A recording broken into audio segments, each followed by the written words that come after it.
जय जय राम श्री राम जय जय राम श्री राम जय जय जय राम श्री राम जय जय राम श्री राम जय जय राम श्री राम जय जय राम श्री राम जय जय राम श्री राम जय जय राम श्री राम जय जय राम श्री राम जय जय राम श्री राम जय जय राम श्री राम जय जय राम जय जय राम जानकी राम जय जय राम जानकी राम जय जय राम जानकी राम जय जय राम जानकी राम जानकी राम जानकी राम जानकी राम जानकी राम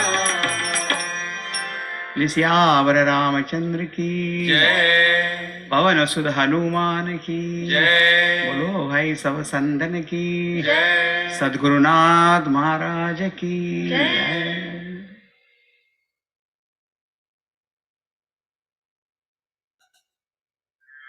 राम राम सीता राम राम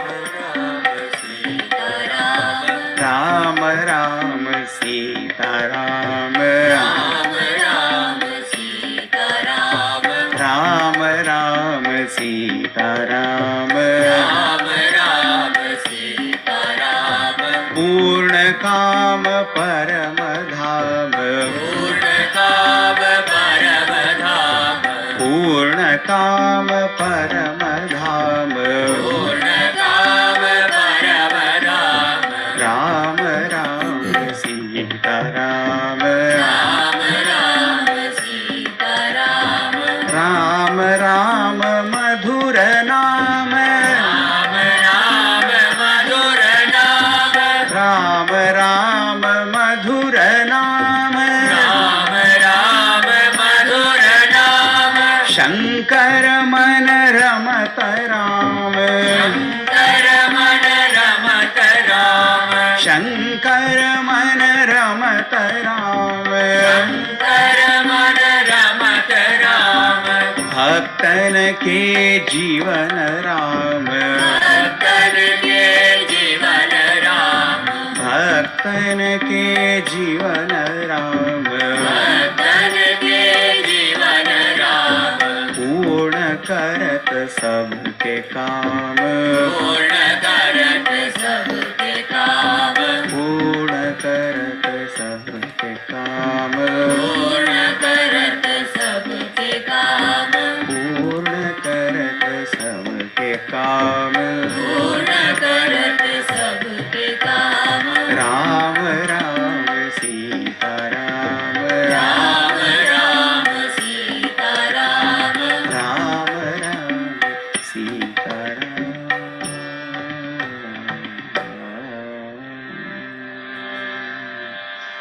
जय सियावर रामचंद्र की जय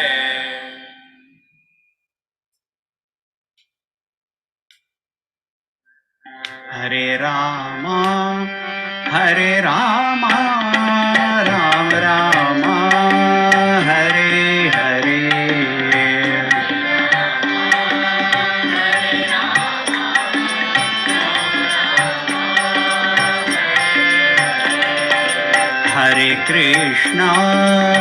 हरे Krishna Krishna Krishna Hare Hare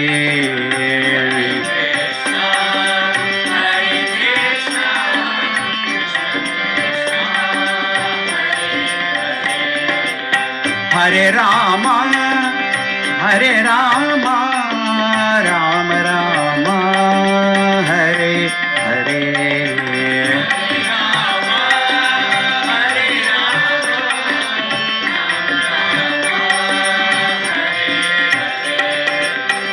Hare Krishna, Krishna Krishna, Hare Hare.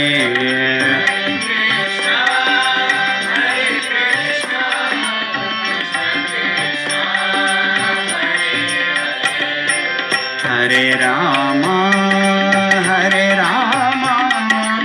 Rama Rama, Hare Hare.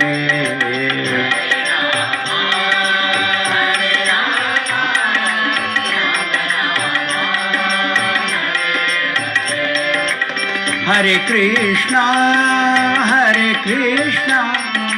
Krishna Krishna, Hare Hare.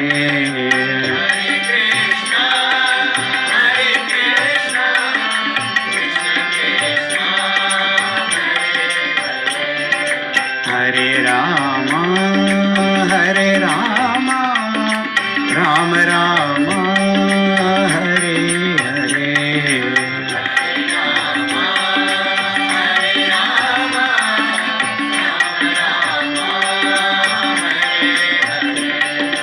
Hare Krishna, Krishna Krishna, Hare Hare.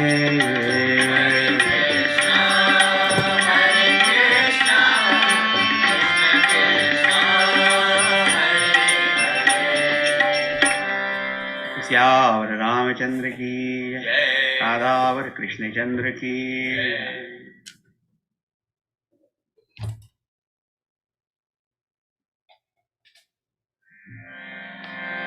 जय सिया राम, जय जय सिया राम, जय सिया राम, जय जय सिया राम, जय सिया राम, जय जय सिया राम, जय सिया राम, जय जय सिया राम। बोलो राम राम राम सीताराम, बोलो राम राम राम सीताराम, बोलो राम राम राम सीताराम, बोलो राम राम राम सीताराम, बोलो राम राम राम सीताराम, बोलो राम राम राम सीताराम, बोलो राम राम राम सीताराम, बोलो राम राम राम सीताराम। जय सिया राम, जय जय सिया राम, जय सिया राम, जय जय सिया राम, जय सिया राम, जय जय सिया राम, जय सिया राम, जय जय सिया राम। बोलो राम राम राम राजा राम, बोलो राम राम राम राजा राम, बोलो राम राम राम राजा राम, बोलो राम राम राम राजा राम, बोलो राम राम राम राजा राम, बोलो राम राम राम राजा राम, बोलो राम राम राम राजा राम, बोलो राम राम राम राजा राम। जय सिया राम, जय जय सिया राम, जय सिया राम, जय जय सिया राम, जय सिया राम, जय जय सिया राम, जय सिया राम, जय जय सिया राम, जय सिया राम, जय जय सिया राम, जय सिया राम, जय जय सिया राम, जय सिया राम, जय सिया राम, जय सिया राम, जय सिया राम, जय सिया राम। बोले सियावर रामचंद्र की, सद्गुरुनाथ महाराज की।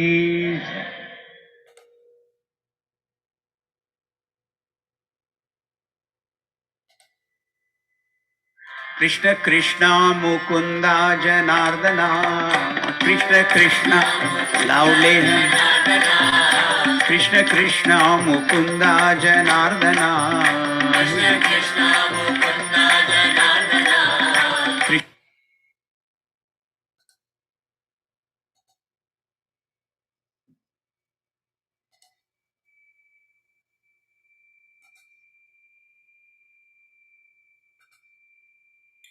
Hari Om everyone. Can you all hear me and see me clearly? Awesome. So we are in ātmabodha and we are in shloka 15 and 16, I believe. So we will start with the invocation and then I'll ask Hari to chant the first shloka of ātmabodha and then lead and repeat in the shlokas.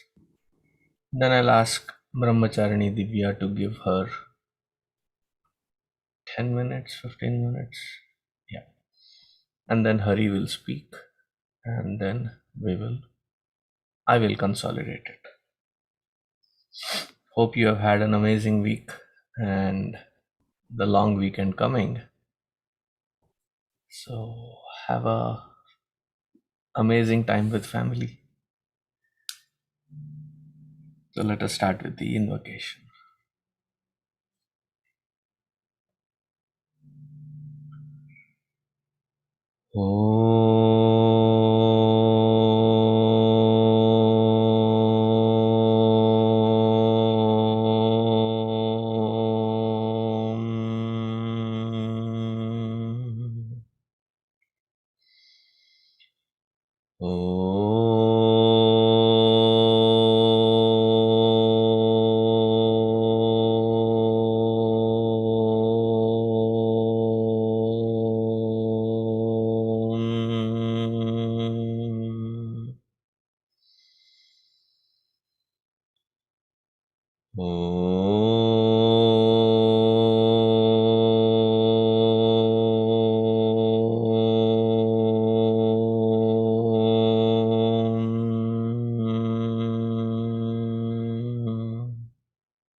Om Sahana Vavatu Sahanau Bhunaktu Sahavidyam Karavavahai Tejasvinavadhitamastu ma vidvishavahai.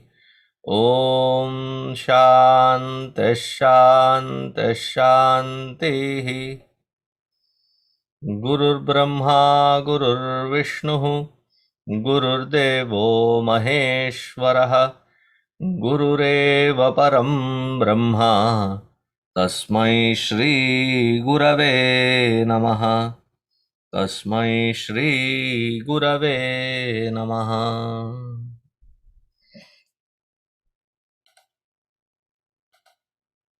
Harigaru.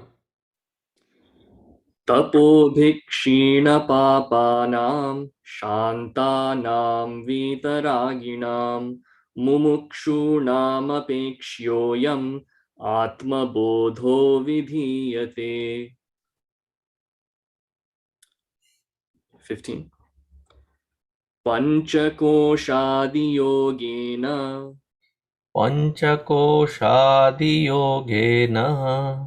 तत्तन्मय इव स्थितः.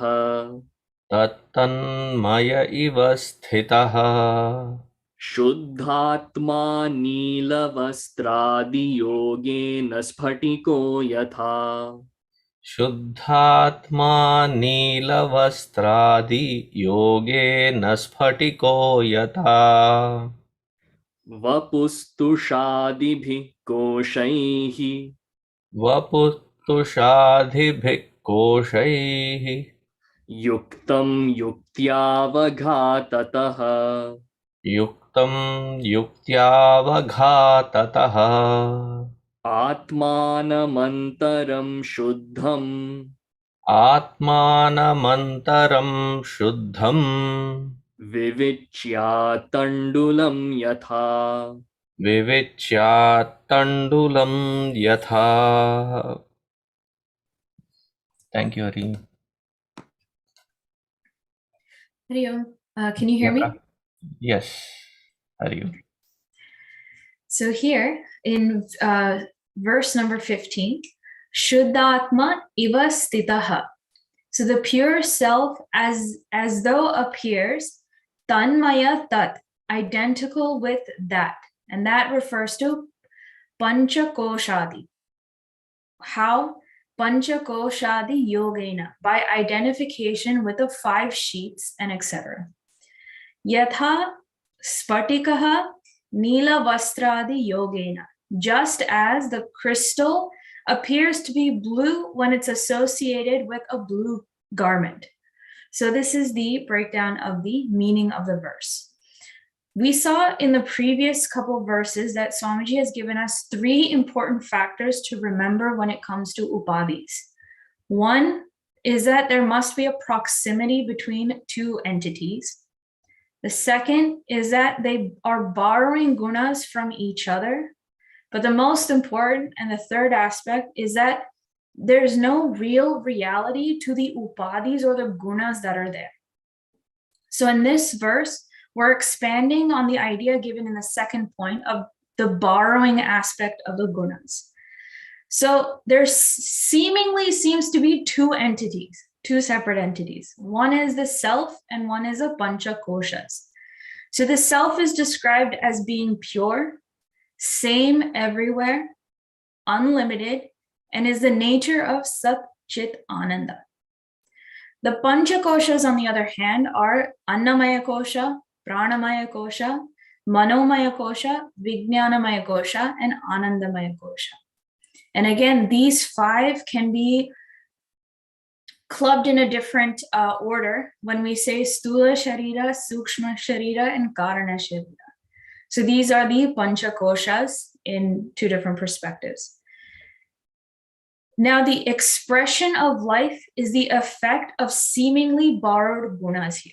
So the body seems to move, the mind seems to be thinking, and even in deep sleep, the continuum of existence is implied.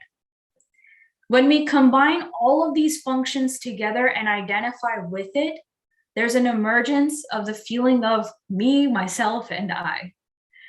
So the analogy given to understand this borrowing of guna aspect is the analogy of the crystal and the cloth. So a clear crystal seems to take up the color of the cloth that is put behind it. And we mistake the crystal to be blue. Similarly, because of the seeming identification and association of the pure self with the 5 sheets, expressing itself through them, we mistakenly identify the 5 sheets as our true nature. So this illusory borrowing of gunas and identification is the misapprehension we constantly talk about when we say Maya is of non-comprehension and misapprehension. This is the misapprehension that we're talking about. And the consequences of this is the experience of impermanence in the form of constant change all the way up to death, right? So the fact is that our true nature is not impermanence, it is not change, and it is not death. We are the eternal self, and these conditionings are never going to affect this pure infinite self. So the analogy given by Gurudev in his commentary is that the venom of the superimposed serpent cannot poison the rope. So what is the benefit of analyzing from the last couple of verses? Why do I need to know about these koshas and the self and do all this descriptive analysis? What's the point of all this? That's when we come to the next verse. Yathā tattanmaya vivicyāttaṇḍulaṃ vapustuṣādibhiḥ avaghātataḥ. So the analogy here, just as rice must be separated from the husk, bran, and so on by the constant thrashing of the rice in a mortar, the same way, the ātmānamantaraṃ śuddhaṃ, that pure atma which is within, is yuktam, is covered. So covered by what? Kośairyuktaṃ, with the sheets. So it should be vivicyāttaṇḍulaṃ, separated. How? By yuktya, by logical thinking. So we've seen that the logic that the 5 sheath is not me and I am the pure self is very simple, but it is difficult to grasp and accept. Our mind is so complicated and the habits of the past is so strong that one doesn't want to see the truth or can't see the truth. So even if it's appreciated, it's not accepted. And if it's accepted, we don't own it. And the mistake again comes, despite all logic, that the self is inconceivable. Therefore, we don't have a notion of it. The 5 sheets are always in proximity to the self, and this makes the identification with them so much easier. So the continuous discrimination and firm resolve one must have to uncover the self and get liberated from these 5 sheaths is very important. This is the emphasis given by this verse, that we must separate our false identity, and it can't be done through any other means. We can't do it through homas and hoping that all the punyas I will get will make me more realized.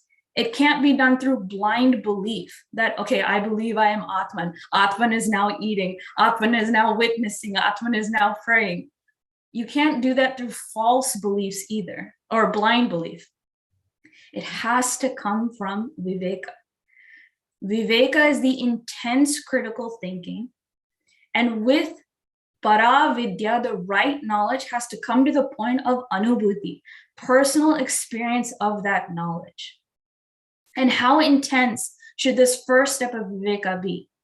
And that's when that analogy comes in. A thorough thrashing of the crop through the mortar to separate the rice from the husk. In the same way, the yuktya, the logical thinking, is the mortar by which we pulverize our wrong identifications and misconceptions.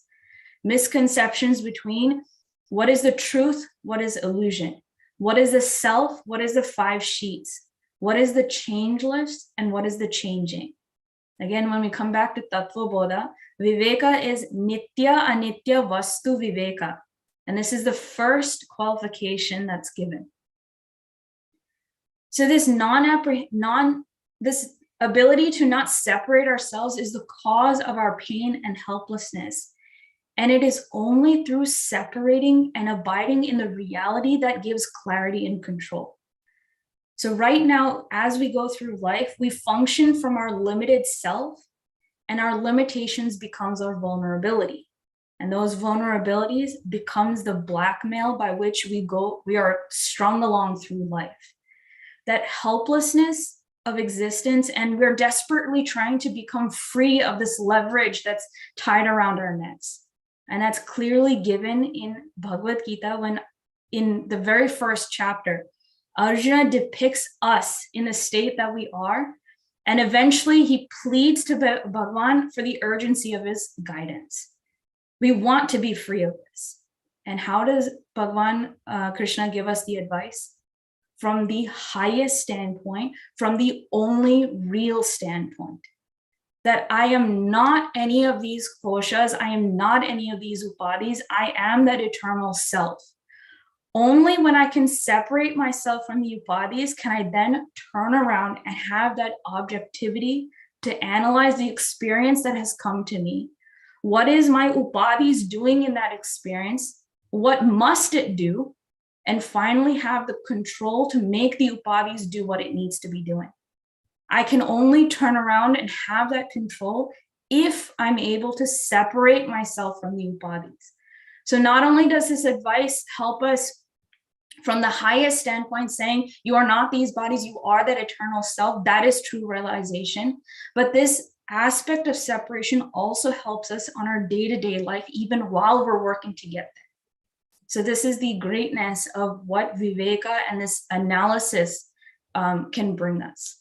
So with that, I'll hand it over to Brahmachari Hari.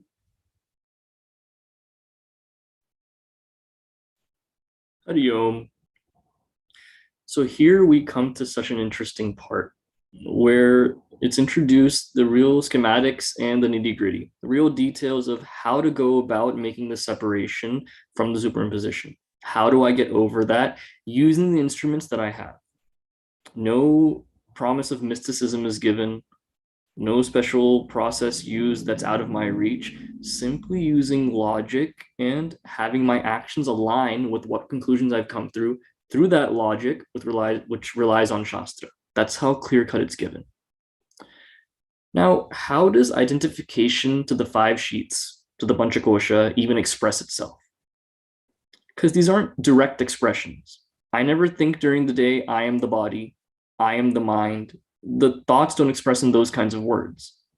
But there have to be other words that I use in my mind that show which sheet am I predominantly identifying with at that moment. So if there's anything relational, I am a husband, I am a wife, I am a son, I am a daughter, that has to do only with that gross body annamaya kosha. Because I'm identified with that level and I have this body, only for those reasons do I have these kinds of relations. Any subtler than this human body form, any subtler than that, there are no relations there. There's no gender, there's nothing like that. So when I'm preoccupied with problems created because of these relations, or so I think because of these relations, I'm remaining at that body level only. Annamaya kosha is what I'm identifying with. Then when there's the idea of I plus I want, that becomes something that's mine. And then I get results and joys and sorrows from possessing something, not possessing something, having something at one moment, having it taken away. All of those are delusions of the mind. Manomaya kosha is where that realm is when I express these kinds of thoughts to myself. And so on, there's different levels and different words. So to help myself in this process, before I get to the part of even vivicyāttaṇḍulaṃ yathā, separating myself from these sheets, identifying which of my thoughts are identifying where. This entire equipment that I have is one upadhi. That's true. But identifying what my pain points are, where am I susceptible to slipping up, that's also important. So putting words to my thoughts as much as possible. That clearly laying out what are these thoughts exactly, where am I misaligned? Now, one specific part of this shloka that comes up is that this Atma borrows the qualities of these sheaths. And as Swamiji mentioned last week and Divyaji brought up today, that closeness and proximity is one of the 3 requirements for an upadhi to have a hold over me. That is a requirement. Now, the borrowed qualities is because of that closeness. And for example, if we look, the subtler we get in these koshas, the harder it gets to make that separation because of that proximity. We look at the intellectual sheath, Vijnanamaya kosha. It's extremely radiant. And because it's made up of the sattvic qualities of those elements, then we take that to be the nature of knowledge, of purity, and we consider that to be the self. Therefore, what I do as my dharmas, based on my stage in life, based on my family, all of these different things, I take that to be the be-all, end-all. Vijnanamaya kosha is the ending point. Then even if I'm at a level where not so preoccupied with my body, that doesn't matter what I look like or what people think of that, doesn't matter to me. At the mental level also, I understand emotions will go up and down. Sometimes I'm happy, sometimes I'm frustrated. That doesn't affect me either. But when I give ideas, that intellect is something I'm very proud of and relying on. When my ideas are rejected, I don't see it as an idea being rejected. I myself am being rejected. That's how strong that identification is. So going through different levels, I understand where am I getting caught up. Now we find in the next shloka that the example of vivicyāttaṇḍulaṃ yathā, the rice and the husk and that separation, is such a beautiful example because it has so many layers to it. It's not like breaking open a pistachio where there's, just one covering over that. And it's kind of open also. And then you just chew and then you enjoy it right after that. This requires a thrashing process to make sure that at least it breaks the husk. And from there you take the grain and then you peel the husk away and then throw it out. Requires that thrashing plus that removal after that. Now in the same way, these koshas to be separated in my mind, that this is what I am, requires this kind of logical thrashing consistently. It's not that one time you hit the husk and it breaks apart right away, must be done several times. And in my case, then, when I'm so attached to this mind and intellect and body, how much thrashing has to be done logically on a daily basis, consistently, even if it means telling myself the same thing over and over again, because this mind fluctuates so much. Now, a funny example comes up that the mind that I have to disassociate from is the very tool I have to use to get to that disassociation. It's like one nyaya that comes up, manduka tolaka nyaya. It's a funny one. It's like having to weigh a frog, not a dead frog for dissection, a live frog. You put it on a scale, reading it, about to weigh it, and boom, it jumps, and then error. And then if you put it down again, and then it starts, and boom, it jumps up again. Like that, I have to use this mind to logically go through why I am not this mind. I'm not always in that shanta chitta mode where I can do this properly. Like that frog, this mind will jump up and down all the time, and I have to account for that, go back to step one, and start logically going through the process. Now, this logic has to be based on Shastra. It's not just that in my own rumination, because I'm coming to certain conclusions, those are right. It has to be verified by what Shastra says and experience as well. So what are some specific logical patterns we see as it comes to the koshas? Manomaya kosha, the mind, seat of emotions, and it gives me that joy and sorrow, and I'm so attached to it. But this mind has a beginning and an end. I can be without this mind and not be destroyed. In the waking state, this mind is fully functional. Sometimes. In the dream state, it's functional halfway, where I don't remember anything that happened after that point, and it's a very convoluted thing that happens in the dream. Deep sleep state, this mind is in laya. It's not active, yet I don't perish. I come back to that same mind again. Therefore, I can be without this mind. It comes and goes, has a beginning, has an end. Now, vijnanamaya kosha, I can be attached to that as well.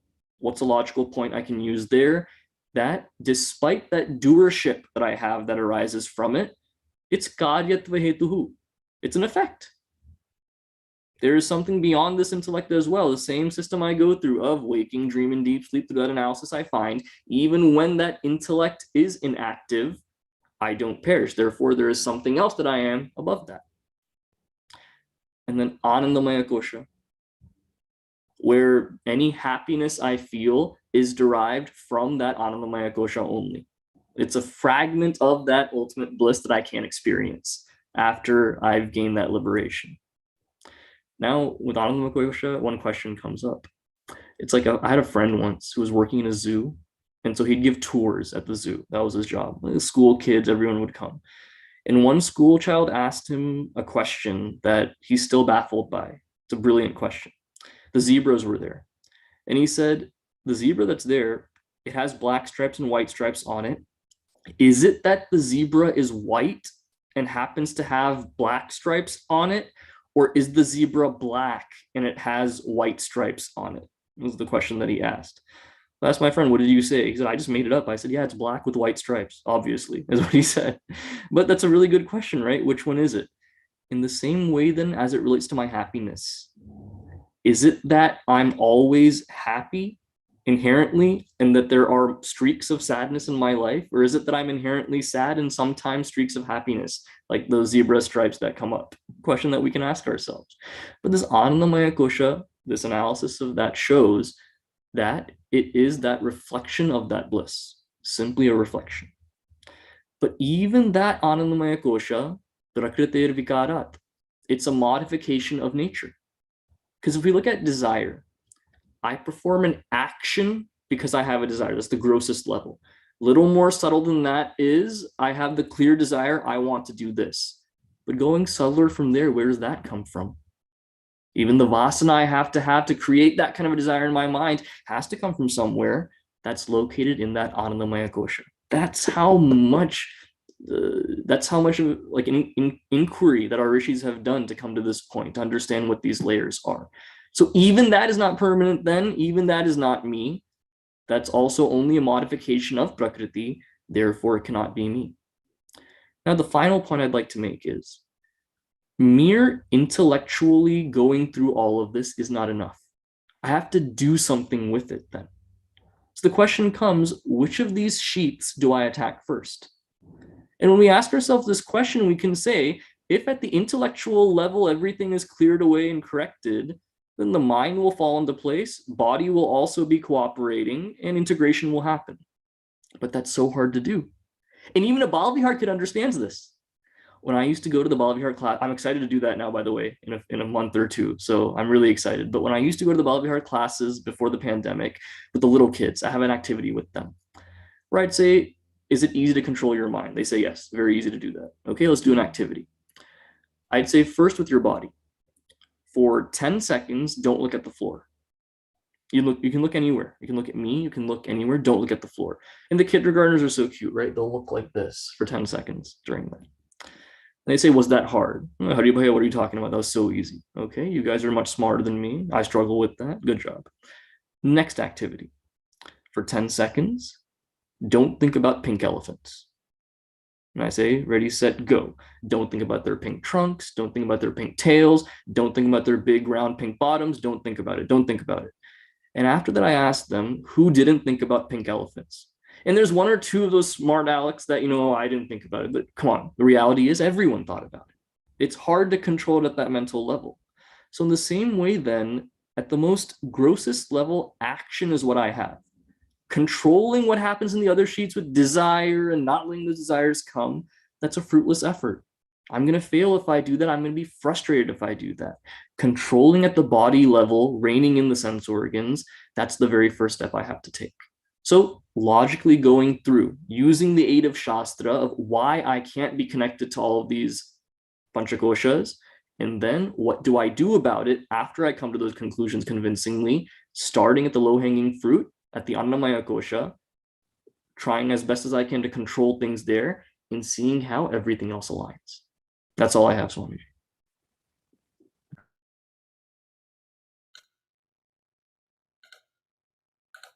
Thank you, Hari. Maybe the zebras are actually brown in color, which have been painted with black and white. The substratum is different, is what I'm trying to say.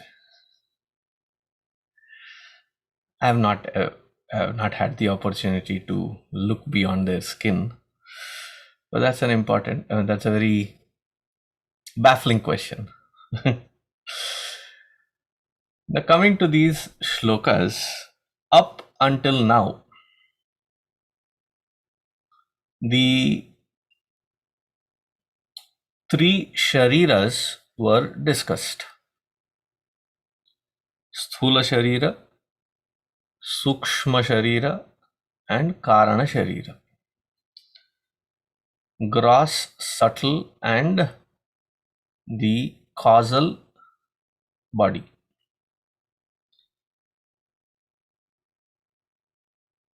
Now, having seen it, it almost seems like in this particular next shloka, it is a repetitiveness of the same thing again. What's the difference?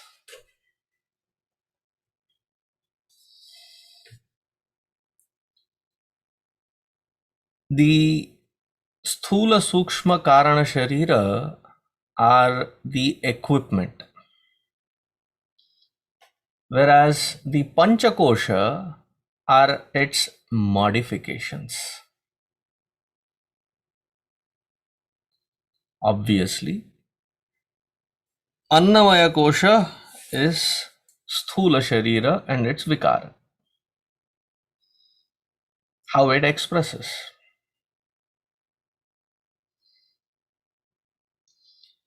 The prana, manomaya, vijnanamaya is the vikara and the study of the vikara of the subtle body. And the karana sharira is reflecting in anandamaya kosha as one of the key aspects of its vikara. Meaning, how do these three bodies function? What are its functionalities? maybe I am not those three bodies, but somewhere as a result of it, maybe I am. That confusion also has to be thoroughly studied and come to the bottom line, baseline of it, in understanding that I cannot ever be these functionalities as well. Though in this particular text, Bhagwan Bhashyakara, he does not go through the entire list of the functionalities, he barely mentions it. paṃcakośādiyogena. Here yogena means that with the panchakoshas you perform yogasanas. No, yoga is identified with. tattanmaya iva sthitaḥ. How identified? Very intensely and intimately identified with it. That unconsciously, subconsciously, we not only do the abhyasa of these vikaras and the three instruments, but we compellingly force the environment around to get a practice of this identification thoroughly and deeply.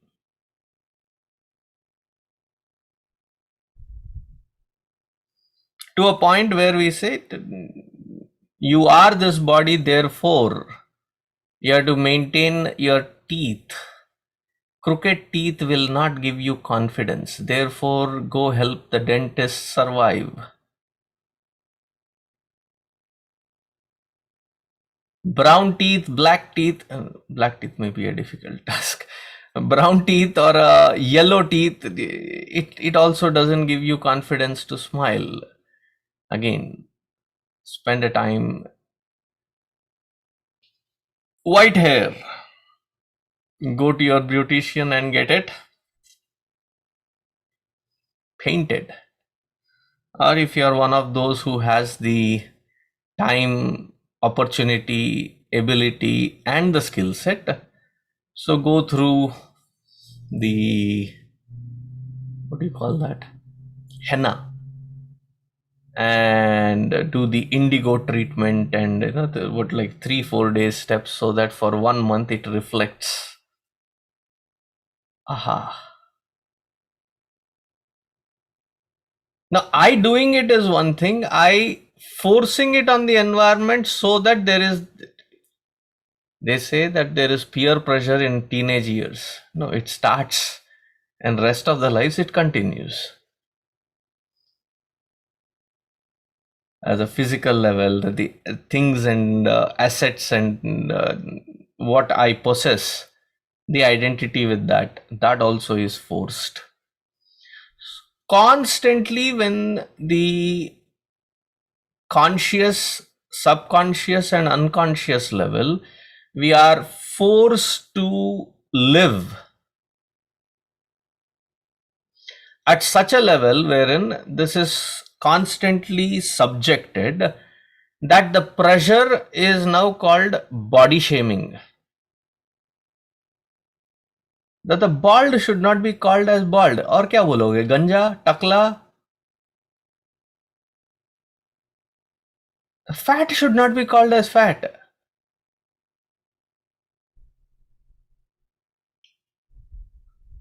So to transcend it, that is where I love Bhagavan Ganesh Ji's Ashtottara Shatanamavali. Vamanaya Namaha. He's short. Lambodaraya Namaha. Lamba Udaraya, pot-bellied.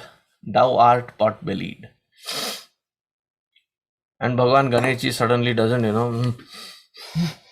and turn away and say that, you all are so mean people that you are body shaming me. Wait, we are not done. Ekadantaya Namaha. Of the two tusks, either you have lost one or you have only one left. Usually the elephants have a straight tusk. You have Vakratundaya Namaha, Shurpakarnaya Namaha. I mean, one after the other, one after the other, the physical description. And he doesn't see it as being body shamed, but it is a transcendence beyond the limitations of it, that yes, you may call it as my attributes.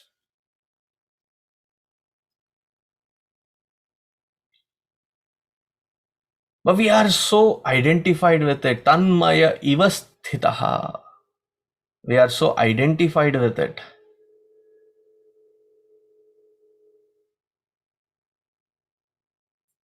I keep saying this again and again, right?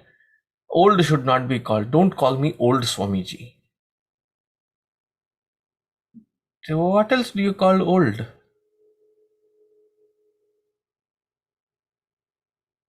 I am young at heart. Don't change my pointer or question paper. Physically, you have reached to that point where you are old. See, earlier we did not feel so hesitant being called old because having gone through the experiences sincerely, we were also wise along with being old. Probably. Absence of that is where we feel hurt, that being called old and not having that wisdom is where we feel inadequate. So the impact of this is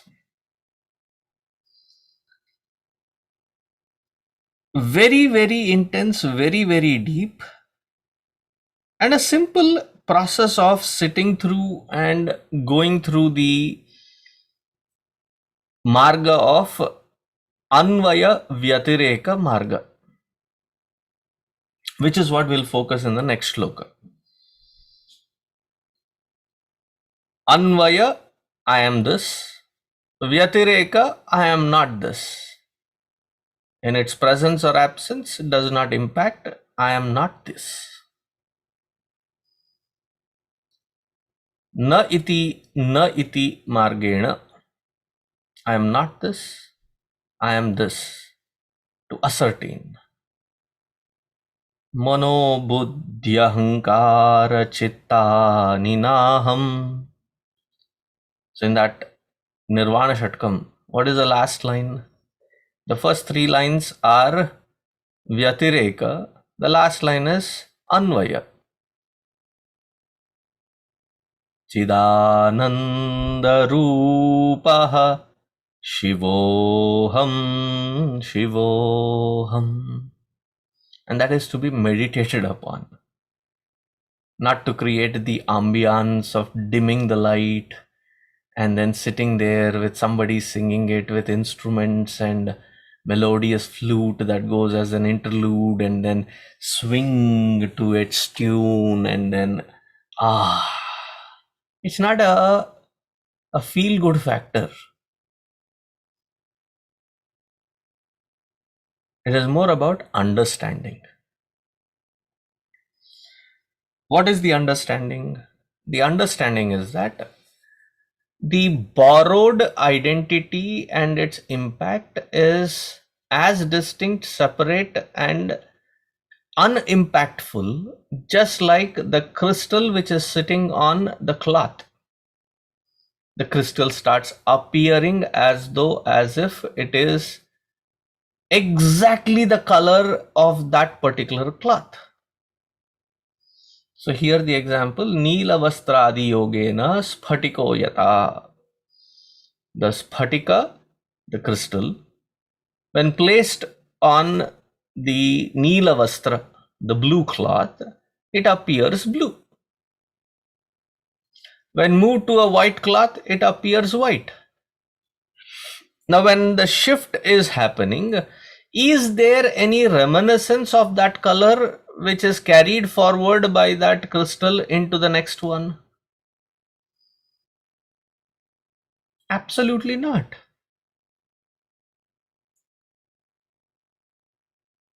After the blue cloth, I don't have to lift the crystal and then apavitra pavitrova sarvavasthangatopiva and prokshana samprokshana being done on that and then wipe it clean, then place it. Nah. It is distinctly separated. It cannot have the impact. It only appears as though it has drawn the quality of that cloth. So what is the great abhyasa here for a spiritual seeker? Pay attention. As the shama dama abhyasa, at every stage of these different expressions of annamaya, pranamaya, manomaya, vijnanamaya and anandamaya, to understand that though I am going through these experiences as per the guidelines, as it is guided by the prarabdha karma as it unfolds. As and when it unfolds, I go through it. Beyond that, there is nothing much that will impact or influence. Several times in Bhagavad Gita, Bhagavan often uses this particular kind of word where it says, Guna guneshu vartante iti matva na sajjate. Tana kritsna vido mandan kritsna vinna vichalayet. Guna guneshu vartante. The layer of matter embedded in the gunas responds to the gunas outside, and that is about it. All that I have to do is watch it from a distance, not being impacted or influenced by it.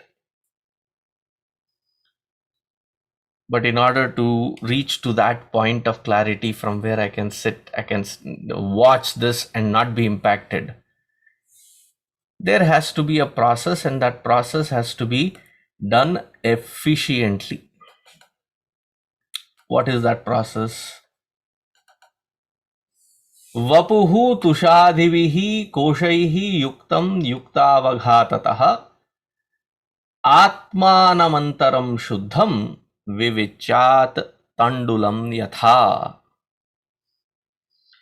Paddy tandulam.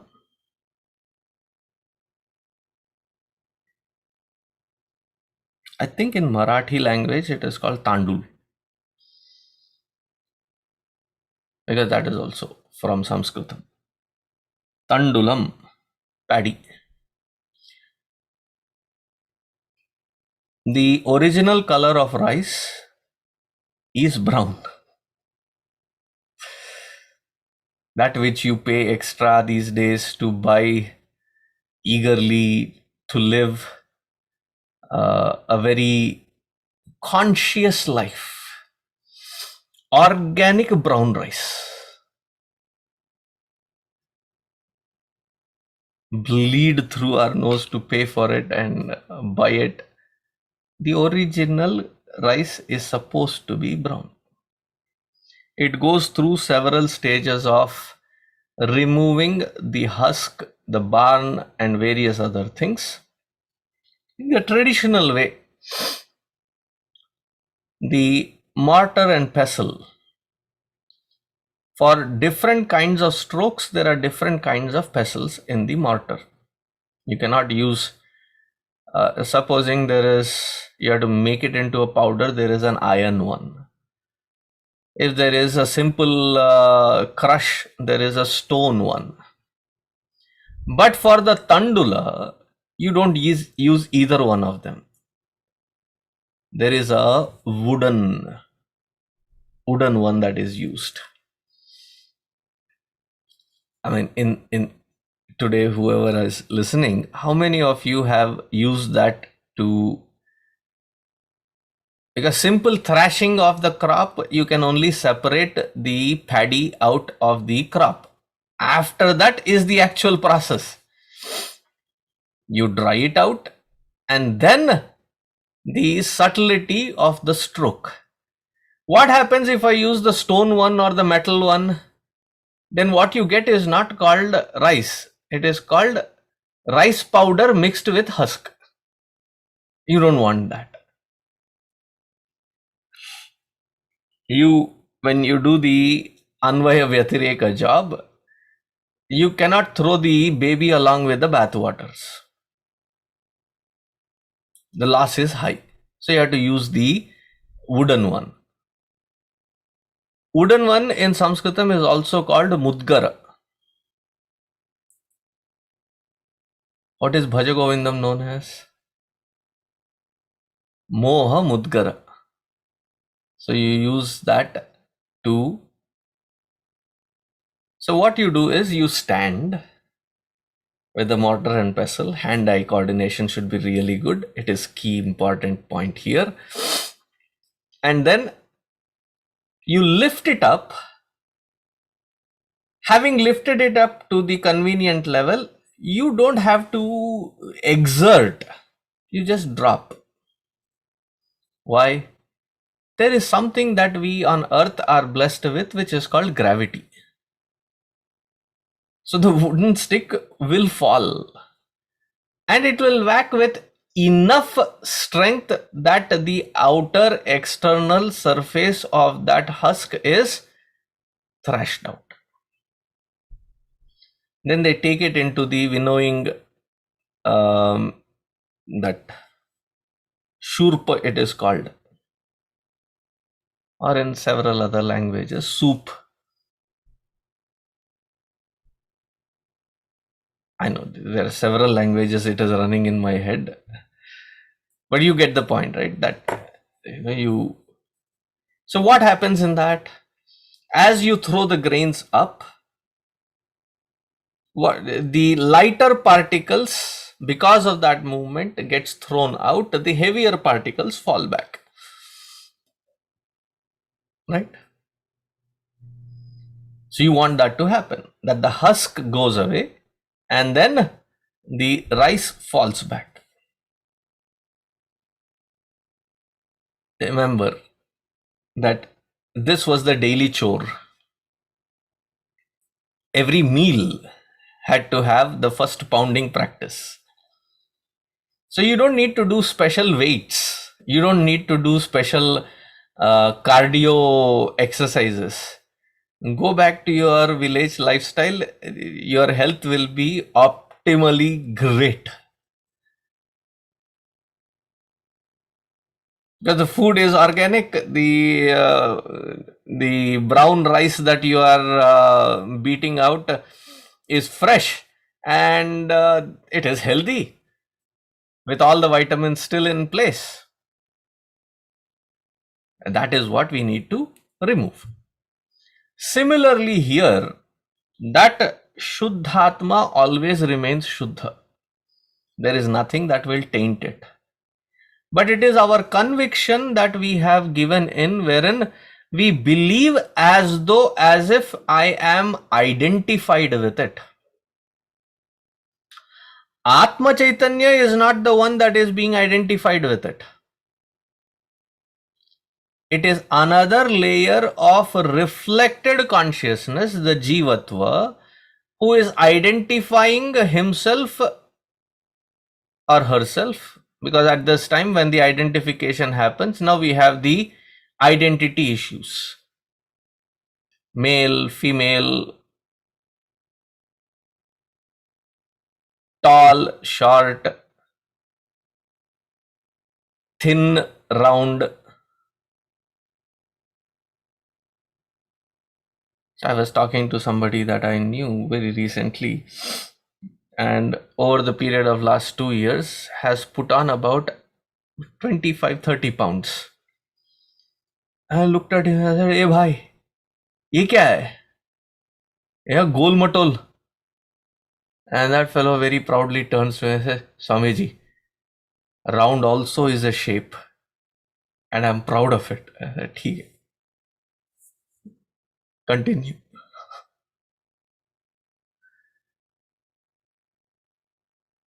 All the attributes first have to be understood that these are attributes of these three equipments.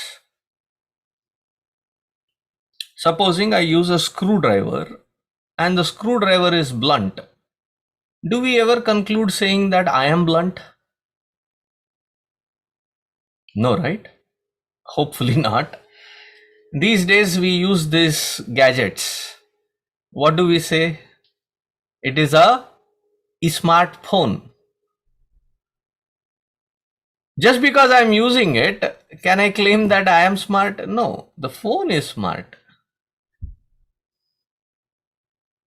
So whenever there is an interaction, and in that interaction there is the attribute of that particular equipment, and the attribute is either praiseworthy or not praiseworthy, or noticeworthy, not noticeworthy. It is about that instrument. That distinct clarity has to come. First step is, I am not that. Then what am I? Having come to this conclusion that I am not this and I will never be identified with it to be dragged into the field of samsara or worldliness, such a Shishya goes to the teacher and asks, Kene shitam patate preshitam manaha, Kena prana prathama praiti yuktaha, Kene shitam vachamimam vadanti. The teacher also is happy. This fellow has done their homework. Why? They've understood. Neither the equipment nor its vikara is me. And yet, if I see that there is kena, prompted by who, supported by who, empowered by who, if it is not me, if it is not, but I see that they are functioning, who is empowering it all? What is it? I've tried thinking about it. My mind is not able to envision it, grasp it. So the first is the negation. The next is the assertion. But the negation has to be thorough. There is no shortcut here. That without negating, having gone through a clear understanding that I am not this body, mind and intellect, I am not its vikara of annamaya, pranamaya, manomaya, vijnanamaya and anandamaya, straight want to go to do meditation. There will be only one thing that will happen. That which we were doing in the horizontal phase, we will do it vertically. Sometimes going forward, sometimes going backward.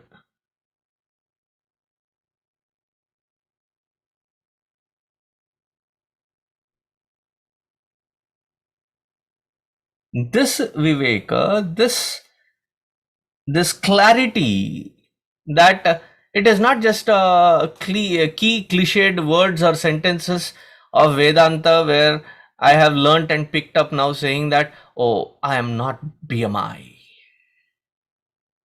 What are the implications of it? The modifications of this sthula sukshma karana sharira, when it happens, I am not impacted by guruna api na vichalyate. That I am not shaken up by it. This in Mandukya Karika, Gaudapadacharya ji calls as the what is it? Unshakable yoga. What is shaking yoga? Is when I am identified with these chalyate, constantly shaken up by any one of these changes.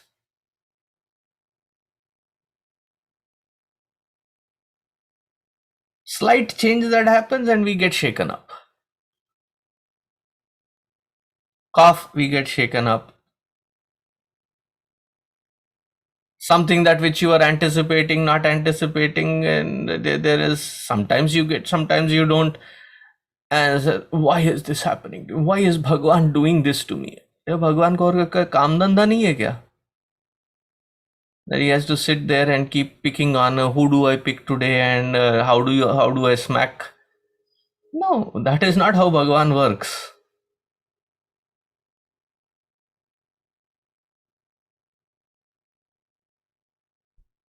With these modifications and the field in which it functions, it has to be executed in the most beautiful manner, which is called the Karma Yoga Siddhanta.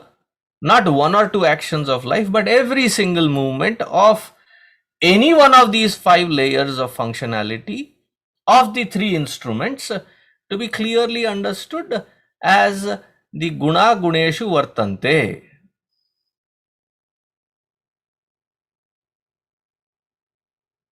What happens with that? There is a deep sense of peace inside. Unshakable peace.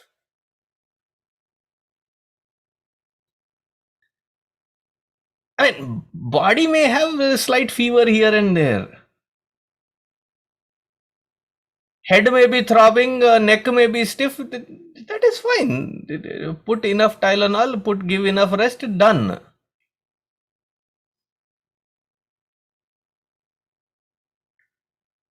Swamiji, I'm not ridiculing them. One has to be compassionate when they're going through pain. But since none of you here right now are going through this, you're in a better framework to understand that when we do go through, how do we have to handle it? Don't get me wrong, I'm not asking you to ridicule them. But we should not be carried away by such changes. That has to be remembered and insisted upon continuously. That is Sharira Dharma, that will be handled. Give it timely. Kshuddhyadhisya chikitsyatam pratidinam bhikshaushadam bhujyatam. Fill it, shut it, forget it, move on.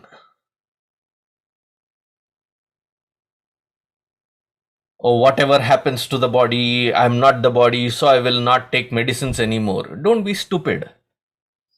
As much as it is the prarabdha for the body to go through that pain, sorrow, whatever little bit, giving it medicine is equally the prarabdha.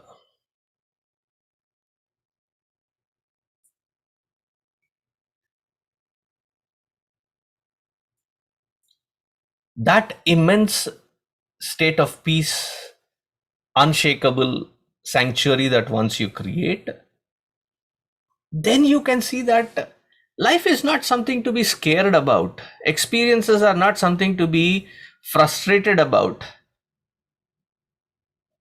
Each wave of it has its own beauty to look into, experience, and move on. That is how you celebrate life.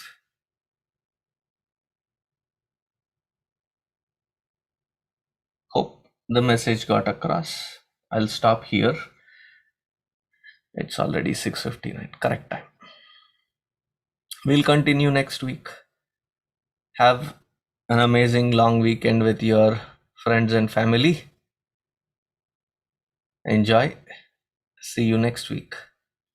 Om Purnamataha Purnamidam Purnat Purnamudachyate Purnasya Purnamadaya Purnamevavasishyate.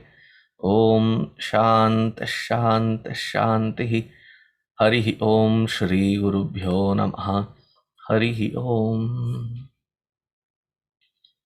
Take care, everyone.